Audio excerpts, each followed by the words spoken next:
अस्सलाम वालेकुम फ्रेंड्स, आज हम प्लाज्मा फिज़िक्स की बेसिक इक्वेशन साहा इक्वेशन को स्टडी करेंगे और कुछ डिफरेंट फार्मूलाज देखेंगे जो कि हमारे न्यूमेरिकल्स में यूज़ होते हैं।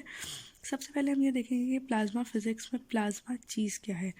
प्लाज्मा हमारे पास एक क्वाजी न्यूट्रल गैस है of charged and neutral particles which exhibit collective behaviour. अब यहाँ पे हमारे पास क्या है, क्वाजी न्यूट्रल गैस जो कि सेमी न्यूट्रल है, ना ये कम्प्लीटली न्यूट्रल है ना ही कम्प्लीटली आयनाइज्ड है। हम इसको आयनाइज्ड नहीं कह सकते क्योंकि हमारे पास स्टिल कुछ न्यूट्रल पार्टिकल्स इसमें मौजूद होते हैं। साहा इक्वेशन हमें क्या बताती है, साहा इक्वेशन जो कि हमारे पास ये इक्वेशन है Ni/Nn is approximately equals to 2.4 into 10 raised to power 21 t to power 3/2 over Ni exponential minus UI over KBT, ये इन मीटर पर क्यूब है। ये इक्वेशन हमें एक्चुअली ये बताती है कि किसी भी टेम्परेचर पे हमारे पास प्लाज्मा एग्जिस्ट करता है या नहीं। हमारे पास 99% ऑफ मैटर इन यूनिवर्स जो है वो प्लाज्मा है जो नेचुरली अकरिंग है। हम इसको आर्टिफिशियली भी बना सकते हैं। इस इक्वेशन को यूज़ करते हुए हमें पता चल जाएगा कि हमें कितनी नंबर डेंसिटीज़ चाहिए होती है। प्लाज्मा को जो चीज़ें डिफाइन करती हैं वो टेम्परेचर और नंबर डेंसिटी है। Ni हमारे पास यहाँ पे आयनाइज्ड पार्टिकल की नंबर डेंसिटी होगी, एंड N जो है वो न्यूट्रल पार्टिकल्स की, UI ionization energy of gas, क्योंकि हमारे पास पहले एक न्यूट्रल गैस होगी जिसको हम आयनाइज करेंगे किसी भी सर्टेन टेम्परेचर पे जो कि केल्विन में होगा, और के भी आपको पता है कि वो बोल्ट्जमैन कांस्टेंट होता है। अगर ये इक्वेशन हमारे पास ज़ीरो के इक्वल आ जाती है, ये रेशियो Ni/Nn, इसका मतलब है कि कोई प्लाज्मा एग्जिस्ट नहीं कर रहा हमारे पास। ओके, अब हम लोगों ने ये चेक करना है कि रूम टेम्परेचर पे प्लाज्मा एग्जिस्ट करता है या नहीं। उसके लिए अगर हम लोग नाइट्रोजन के एटम्स को कंसिडर करें रूम टेम्परेचर पे, ठीक है, और उसके बाद ये आप लोगों को नेट पे भी इसकी चीज़ें मिल सकती हैं कि हमारे पास उसकी आयनाइजेशन एनर्जी जो है वो 14.5 इलेक्ट्रॉन वोल्ट होगी। उसकी न्यूट्रल जो एटम्स हैं उनकी डेंसिटी ये है, ठीक है, उसको हम मीटर क्यूब में चेंज कर लेंगे। और अब हमारे पास आयनाइज्ड जो एटम्स हैं उनकी हमने डेंसिटी हमें नहीं मालूम। इस इक्वेशन में हमारे पास सब्स्टिट्यूशंस करेंगे, लेकिन इस इक्वेशन को सॉल्व करने का तरीका क्या है कि हम इस Nn को दोनों तरफ एक दफ़ा मल्टीप्लाई करा लेंगे। यहाँ पे दोनों चीज़ों का स्क्वायर हो जाएगा, ठीक है, और यहाँ पर Nn रह जाएगा, ठीक है। अब ये वाला जो Ni था ये भी हम उस तरफ लेंगे, इस वजह से हमारे पास उस तरफ स्क्वायर आ रहा है। ये भी हमारे पास गिवन था, ये तो सॉरी इक्वेशन में है, Nn हमें गिवन है, टी की जो है हमें वैल्यू गिवन है, इसकी वैल्यू भी गिवन है, ये कांस्टेंट है जिसकी वैल्यू हमें पता है। अब हम क्या करेंगे, वैल्यू सब्स्टिट्यूट करने से पहले दोनों साइड पे लॉग ले लेंगे। लॉग लेने से हमारे पास क्या होगा कि हमारे पास जो एक्चुअल रेशियो थी वो वापस आ जाएगी, क्योंकि लॉग की प्रॉपर्टी है कि जो पावर में होता है वो हम लोग लॉग से पीछे निकल लेते हैं। उसके बाद यहाँ पे भी लॉग अप्लाई हुआ, एक्सपोनेंशियल हमारा ख़त्म हो जाएगा, इसलिए हमारी इक्वेशन सॉल्व करना आसान हो जाएगी। उसके बाद अब इसको सिंप्लीफाई करेंगे। इसको सिंप्लीफाई करने के बाद जब अगेन हम इसका एंटी लॉग लेंगे, क्योंकि यहाँ से अब हमें नेचुरल लॉग को ख़त्म करना है, तो हम एंटी लॉग लेंगे, एक्सपोनेंशियल लेंगे, तो ये बहुत बड़ी वैल्यू है जो नेगेटिव साइन के साथ है, जिसका मतलब ये हुआ कि ये बहुत छोटी वैल्यू हो गई है। तो इसका एक्सपोनेंशियल अप्रॉक्सीमेटली ज़ीरो के इक्वल होगा, या कह लें कि होगा ही ज़ीरो। जब आप इसको कैलकुलेटर पे डालेंगे तो ये वैल्यू ज़ीरो देगा। इसका मतलब है कि हमारी जो रेशो Ni/Nn है वो ज़ीरो है। तो इससे हमें ये पता चलता है कि जो हमारे पास आयनाइज्ड एटम्स हैं उनकी नंबर डेंसिटी ज़ीरो है। जब उनकी नंबर डेंसिटी ही ज़ीरो है तो उसका क्या मतलब है कि हमारे पास प्लाज्मा रूम टेम्परेचर पे एग्जिस्ट नहीं करता। ओके, एक फार्मूला जो हम लोग यहाँ पे बहुत ज़्यादा यूज़ करेंगे न्यूमेरिकल्स में वो हमारा ई एवरेज का फार्मूला है, जो कि हाफ KBT के इक्वल है। इसकी एक प्रॉपर डेरिवेशन है। अगर आप लोग चाहते हैं कि वो डेरिवेशन भी आप लोग को मिले तो आप मुझे कमेंट्स में बता सकते हैं, मैं उसको भी अपलोड कर दूँगी। एक V थर्मल है, ठीक है, √2 KBT/m।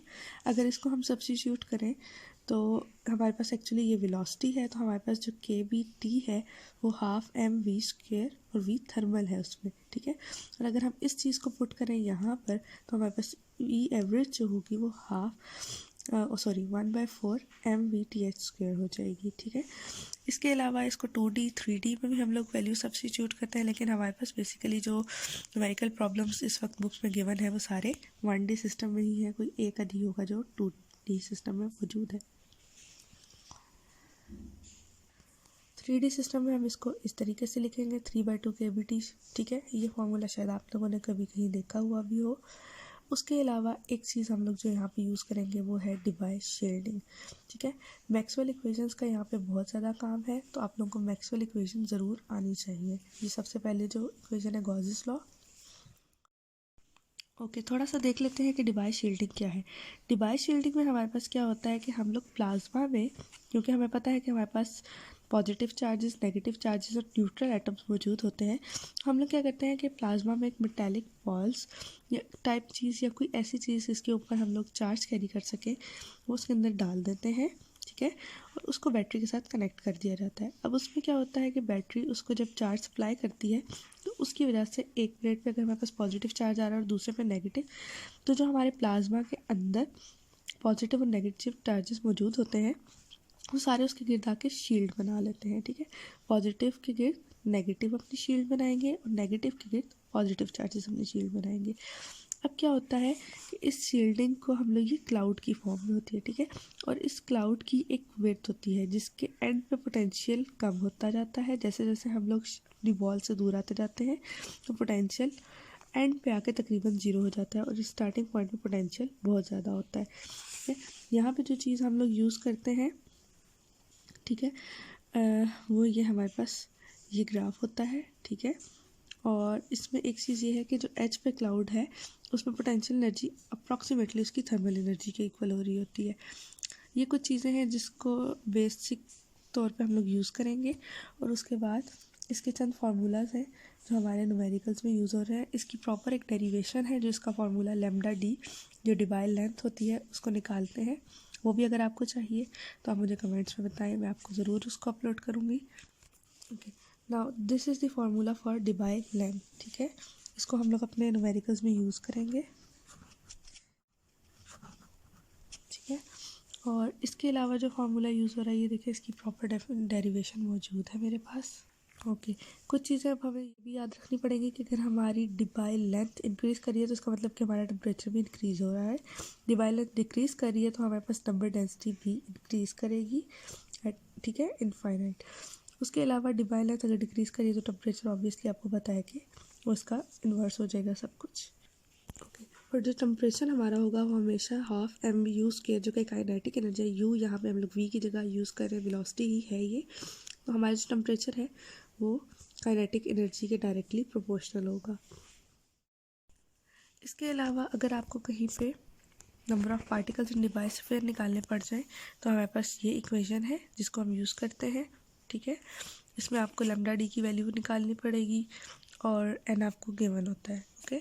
और एन डी जो है always much much greater than 1 होती है अगर हमारे पास lambda D less than L हो। अब ये क्या चीज़ है ये भी मैं आपको बता देती हूँ। प्लाज्मा एग्जिस्ट करने के लिए ये बात ज़रूरी है कि जो हमारा कंटेनर है जिसकी ये लेंथ एल होगी यहाँ से यहाँ तक, वो हमेशा इस डिवाइस फेयर लैम्डा डी की लेंथ से बहुत बड़ा होना चाहिए, ठीक है। तो हमारे पास प्लाज्मा एग्जिस्ट करेगा, जो कि यहाँ पे भी लिखा हुआ है कि सिर्फ हमारे पास पोटेंशियल कब एग्जिस्ट करेगा जब lambda D is less than L होगा, ठीक है। उसके अलावा हमारे पास नंबर ऑफ़ पार्टिकल्स बहुत ज़्यादा होने चाहिए, यानी मच ग्रेटर देन 1 होने चाहिए। और ओमेगा टी जो फ्रीक्वेंसी है, यानी फ्रीक्वेंसी टू टाइम हमारे पास।